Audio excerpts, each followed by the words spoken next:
Hello everyone, welcome to Kakatiya IAS Academy. So today we are going to discuss the current affairs analysis. Let's start the video. So the first topic is an analysis of catastrophe and climate insights, government policies and interventions. Coming to the context, Aon PLC, a risk mitigation services provider, recently released the 2024 Climate and Catastrophe Insight Report, which noted that considerable damages from natural disasters were reported in 2023. In more than 120 nations and territories, Aon PLC is a preeminent supplier of guidance and solution for business, reinsurance, retirement, health, and data and analytic services. Their goal is to improve decisions in order to safeguard and improve the lives of people everywhere. So, which aspects of the report stand out the most? Increasing damages and events that broke records. 398 significant natural catastrophes struck the globe in 2023, causing an astounding USD 380 billion in economic losses. These losses exceeded the projected economic loss in 2022 and came during the warmest year ever recorded, highlighting the critical need for improved risk mitigation, resilience building, and catastrophe preparedness. Vulnerabilities and factors related to the weather. Weather related causes were found to be responsible for 95% of the natural disasters that happened in 2023, caused damages about $1 billion. These events, which range from intense heat to violent storms and earthquakes, showcase the threat that catastrophic risk poses to our lives and means of subsistence. Insurance coverage and protection gap.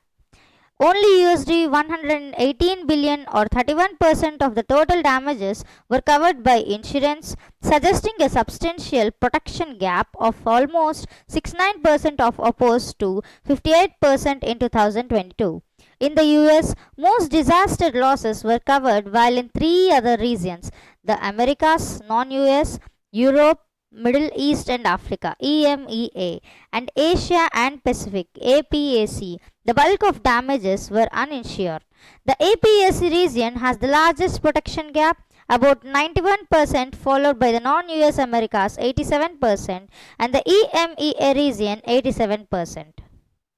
Worldwide and local perspectives. US natural disaster related economic damages USD 114 billion, of which 70% were covered by the insurance.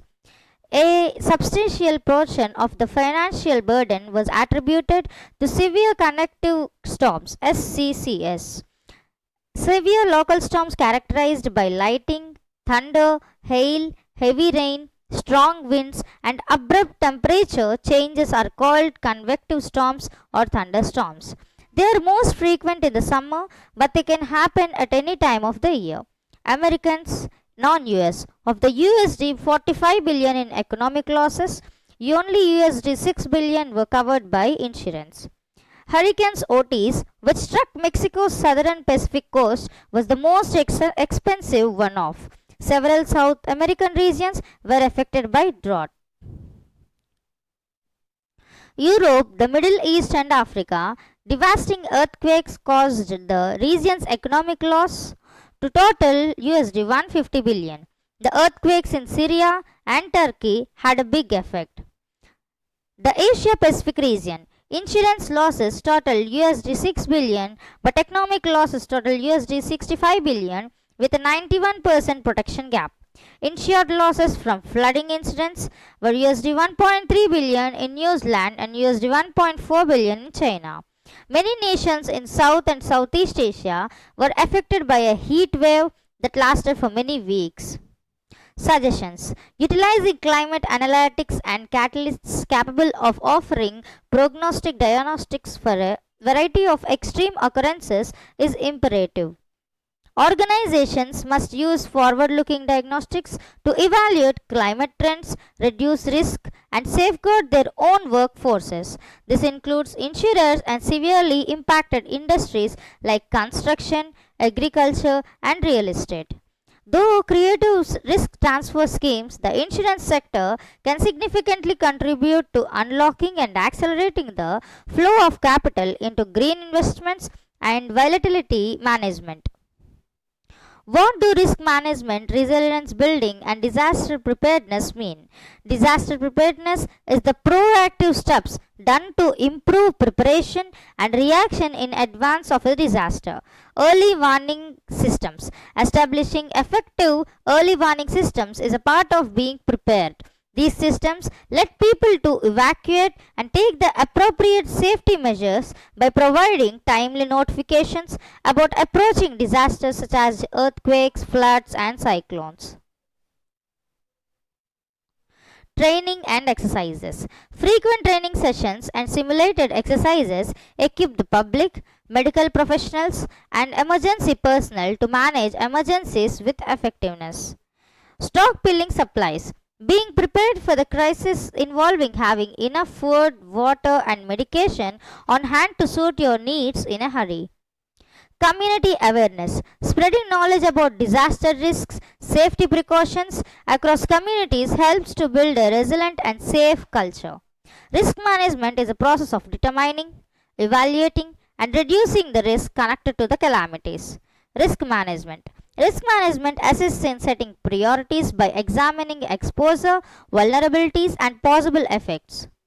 Risk reduction strategies. Vulnerability is decreased by putting in place both structural, like building rules, and non structural, like land use planning measures.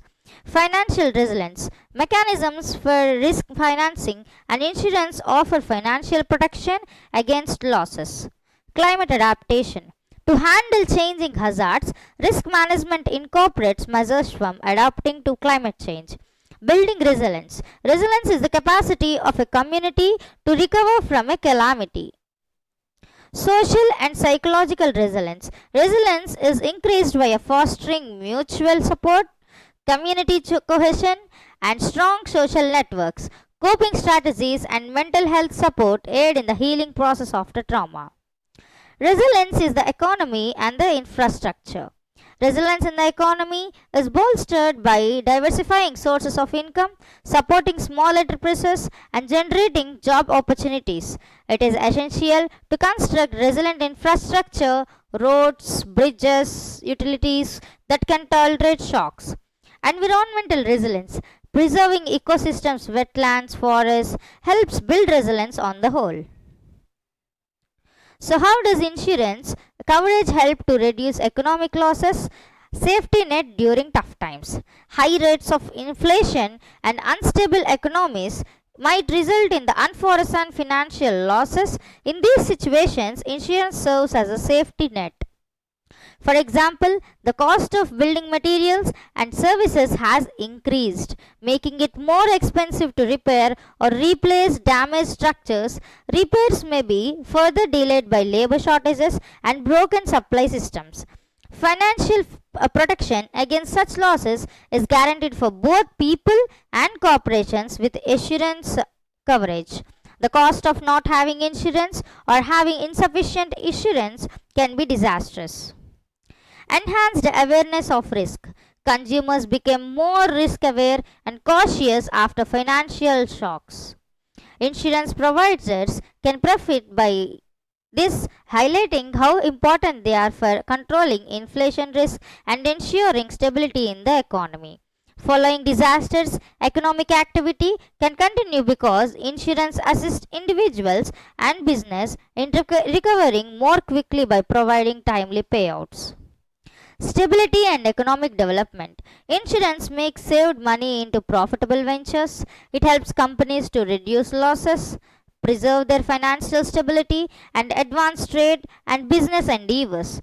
Consistently, strong insurance markets support long term economic expansion. Risk reduction and disaster mitigation. Insurance firms encouraging policyholders to invest in risk reduction measures, which helps to mitigate disasters more and more. Insurers contribute to lower total risks by providing incentives for long term thinking. For instance, Pradhana Mantri Fasal Bima Yojana (PMFBY) provides farmers with financial protection against crop losses brought on by pests, diseases, cyclones, floods, and droughts. PMFBY helps farmers recover from losses and lessens their susceptibility to economic shocks brought on by catastrophes by promptly compensating from crop damages.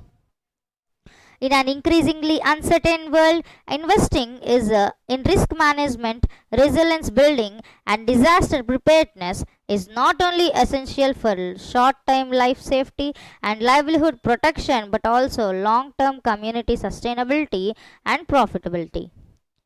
Coming to the next topic, Ladakh's call for statehood, government policies and interventions. Coming to the context, Ladakh, a union territory, recently had a shutdown in protest of calls for statehood and sixth schedule constitutional protection. So, what are the main Ladakh related demands? After Article 370 was replaced, the state was divided into two distinct union territories in August 2019. Ladakh, which had previously been a part of the former state of Jammu and Kashmir, became a union territory. Since then, the area has fought for more autonomy and the preservation of its unique culture and demographic identity while adjusting to its changed administrative position. Main demands: the movement's two socio-political organizations are requesting that the UT Union Territory, which was previously protected by Article 370 and 35A, be given additional protection. Their main requests are as follows. Ladakh's aspirations to become a state involves converting from its present union territory status to a full state, which would provide it more political independence and decision making authority. Sixth schedule safeguards: fighting for sixth schedule constitutional protections that uphold the indigenous population's land, language, and cultural rights. Job reservation: requesting that employment opportunities be reserved for Ladakh's young in order to guarantee fair access to financial resources and opportunity. Creating different parliamentary seats, it is suggested that Leh and Kargil have their own separate parliamentary seats which would represent the distinct geographic and demographic features of each area. A powerful committee has been established by Ministry of Home Affairs (MHA) to interact with the representatives of Ladakh aspirations. Article 35A, which is no longer in force, gave the Assembly of Jammu and Kashmir the authority to define permanent residents of the state and provide them exclusive rights and benefits that were not granted to Indian citizens. So, what are the justifies Ladakh's present unified territory status? Cultural and demographic differences. Ladakh was a part of Jammu and Kashmir before it was declared a UT. The majority of people of Ladakh are Buddhists, in stark contrast to the people of the former state of Jammu and Kashmir, who are predominantly Muslim. This distinction frequently resulted in worries about the distribution of resources, political representation, and cultural preservation. Security considerations. Ladakh's strategic importance is a major factor as it borders sensitive regions such as China and Pakistan. The Union Territory's establishment permitted the central government to administer security related affairs more effectively and directly. Developmental perspective. The establishment of the Union Territory of Ladakh was probably viewed by the Indian government as a means of resolving long standing issues, enhancing administrative effectiveness, accelerating regional development. Which provisions of the Indian Constitution are related to the creation of states? The Indian Constitution's Article 3 gives Parliament the power to make a number of decisions pertaining to the creation, modification, or dissolution of states. Among these of the following: creation of new states. Parliament may combine any area with a portion of an existing state, divide a territory from existing state, unite two or more states to form a new state. State area increase or decrease. Any state's area may be increased or decreased by the Parliament. Modification of state boundaries. Any state's boundaries may be changed by Parliament. Change of state name. Any state may have its name changed by the Parliament. Conditions as stated in the Article 3. A bill recommending such modifications can only be tabled in either of Chamber of Parliament with the President's prior approval. The concerned state legislate must provide a set amount of time to voice its opinions on the bill before the President can recommend it. A portion of state or union territory may be united with another state or union territory to form a new state or a union territory as a part of Parliament's power to create new states. Even if the state legislature's opinions are received on time, Parliament is free to adopt or reject them. Regarding union territories, Parliament is free to act in any way it sees fit without consulting the relevant legislature. India is therefore a union of destructible states and that cannot be destroyed. The sixth schedule, what is it? About. Under Article 244 Class 2 of the Indian Constitution, the sixth schedule contains unique provisions for the governance of tribal territories in the four northeastern states of Assam, Meghalaya, Tripura, and Mizoram. Goals: to protect tribal lands and resources from being taken over by non-tribal organizations. Additionally, it works to safeguard, to promote the culture and social identities of the tribal communities by preventing exploitation of them. Autonomous regions and districts. These states' tribal territories are to be governed as autonomous districts. The governor may create autonomous regions with an autonomous district if the district is home to multiple scheduled tribes. The governor has the authority to reorganize autonomous districts and change the names of borders. Districts and Regional Council. A district council with a maximum of 30 members must be established for each autonomous district. Of these, the governor may nominate up to 4 members. The remaining members are chosen by the adult surveyors. Similarly, every area recognized as the autonomous region has its own regional council. So coming to the next topic, Simplifying Food Safety Act, FSSAI. So this topic is useful for UPSC and APPSC. So coming to the context of this topic, Food Safety and Standards Authority of India, FSSAI, recently adopted a number of revisions in a meeting held in New Delhi with the goal of streamlining food safety laws and fostering commercial ease. Before completing the revisions, the FSSAI will publish a draft notification in this regard and ask for feedback from interested parties. So what are all the changes to food safety and standard regulations are being processed? Removal of several certifications. The modifications seek to do away with the need of food products to be certified by the Agricultural Marketing and Standards Board AGMARK at the Bureau of Indian Standards BIS. Rather, if these modifications are approved, only FSSAI certification would be required. Encouraging ease of conducting business. The changes are in line with government's One Nation, One Commodity and One Regulator goal, which aims to streamline administrative procedures and rules for companies in the food industry. Extension of guidelines. The proposed revisions involve not only streamlining the certification procedure but also introducing requirements for alcohol ready to drink RTD beverages and made or honey wine as well as halim, a dish consisting of meat, pulses, grains and other ingredients. As of now, halim has no established quality standards. So what is the Indian Authority for Food Safety and Standards? The Food Safety and Standards Act of 2006 established the independent statutory authority known as FSSAI.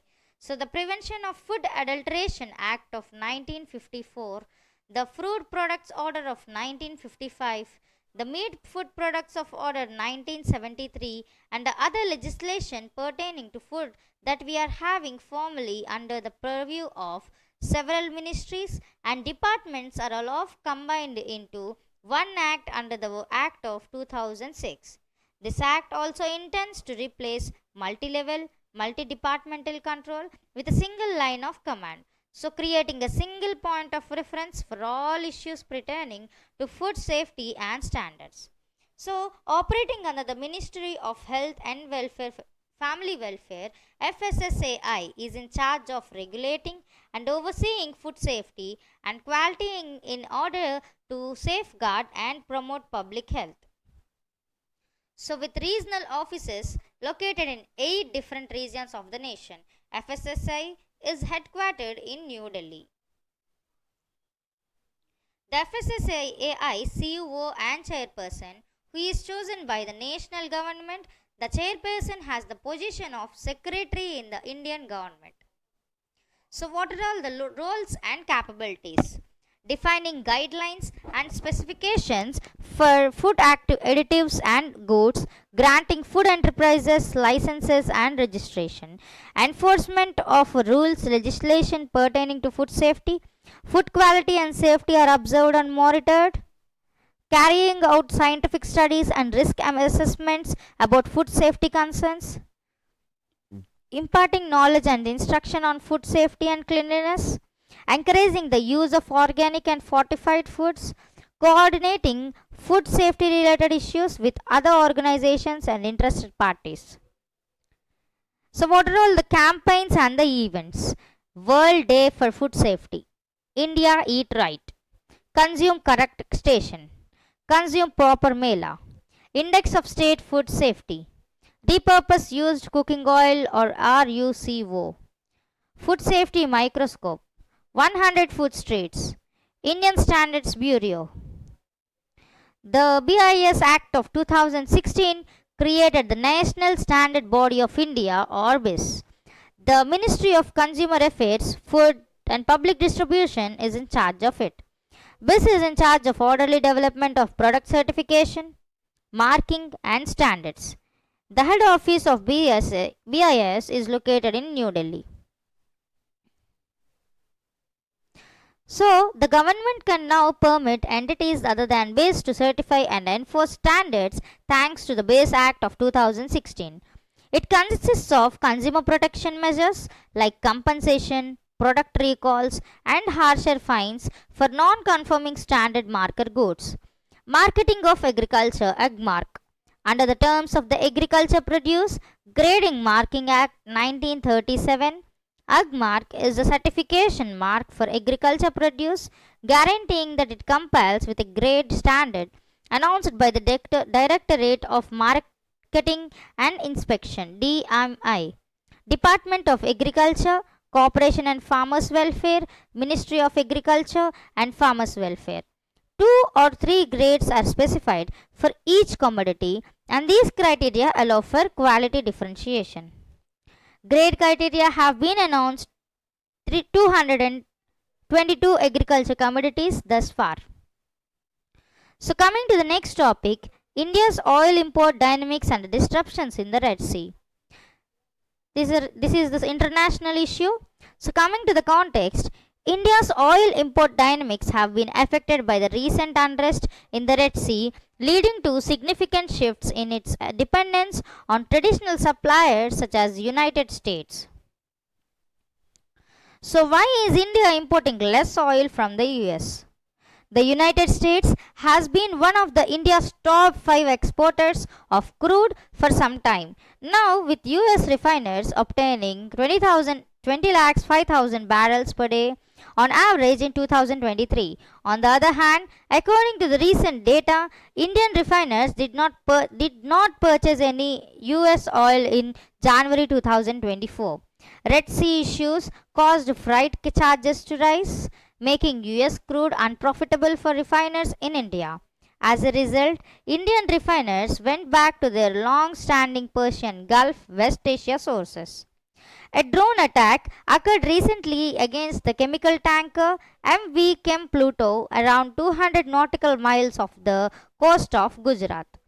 The chemical tanker MV Chem Pluto is operated by Netherlands, owned by Japan, and flying the Liberian flag. It was scheduled to arrive in New Mangalore, India, having departed with crude from AI Jubail, Saudi Arabia. Houthi militants from Yemen are thought to have carried it out in retaliation of Israel's action in Gaza. So, who are India's leading providers of crude oil? Current status of India oil imports. After the United States and China, India is presently the third largest user of oil. Its 85% of reliance on imports of oil needs it expected to increase and domestic output declines. So in 2027, India will suppress China as the primary contributor to the world's oil consumption. Almost half of the increase in country's consumption would come from diesel, making the single biggest driver of demand growth. International Energy Agency. So the principal providers of oil, Russia. At the moment, Russia is India's main oil supplier.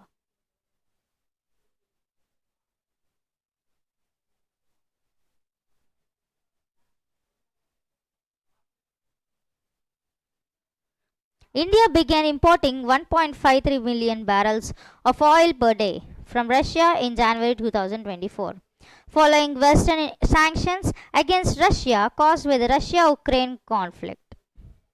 India took advantage of reduced Russian offers, driving out regular suppliers. Russia's Urals crude oil grade is now a vital component of India's attempts to diversify its energy resources. Next, coming to Iraq, as India's second largest oil supplier.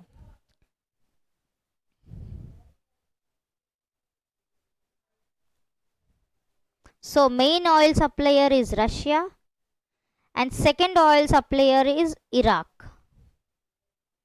India is making an attempt to diversify its sources of oil purchase in order to reduce geopolitical risks and guarantee a steady of supply of energy. So next, coming to the Saudi Arabia. Saudi Arabia is India's third largest oil supplier.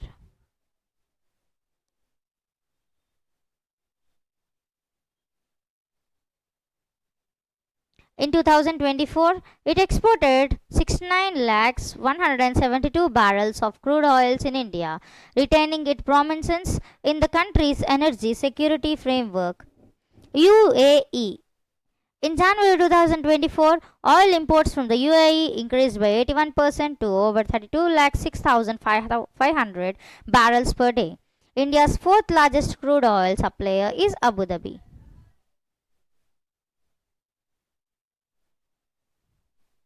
So, what recent efforts has the government taken to rein in the rising demand for oil? Controlling demand. So, this is the first effort. Encouraging energy efficiency. PAT. Perform, achieve, and trade. Programs encourage business to use less energy. Appliances with star labels make energy efficient choices easier for customers to make. Fuel diversification to lessen reliance on petrol. Programs such as Ethanol Blending Program (EBF) seek to blend 20% ethanol with fuel by 2025. In a similar vein, cars are encouraged to use compressed natural gas or CNG. Electric mobility to encourage the electrification of shared and public transportation. The FAME scheme is a project that provides subsidies. The government wants to see 30% of private automobiles, 70% of commercial vehicles, and 80% of 2 and 3 wheelers sold as electric vehicles (EVs) by 2030. So, next effort is increasing homegrown production. Policies for attractive exploration. The Hydrocarbon Exploration and Licensing Policy (HELP) help. The discovered small field policy and the production sharing contract (PSC) regime are designed to entice investors to participate in oil and gas exploration. Technological developments. In an effort to extract more oil from its current fields, ONGC is investing in enhanced oil recovery (EOR) technology. The way ahead, diversifying biofuel development. The government can spend money on the study and creation of advanced biofuels made from algae, agriculture waste, and municipal solid waste, in addition to ethanol blending. Fossil fuels can be substituted by these biofuels in the industrial and transportation sector. Encouraging public transportation and active mobility by providing effective last mile connection.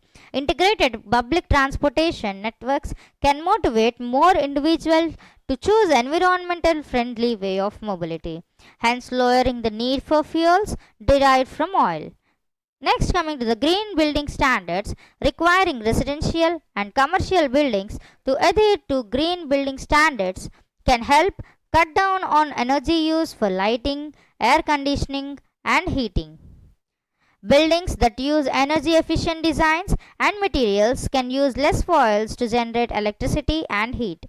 India's transition to hydrogen economy has the potential to provide a sustainable substitute for conventional fossil fuels. There are several industries that can benefit from the use of hydrogen fuel cells, such as manufacturing, electricity, electricity generation, and transportation. Thank you for watching this video. Please like, share, and subscribe our channel. For more interesting videos, please subscribe our channel. Thank you.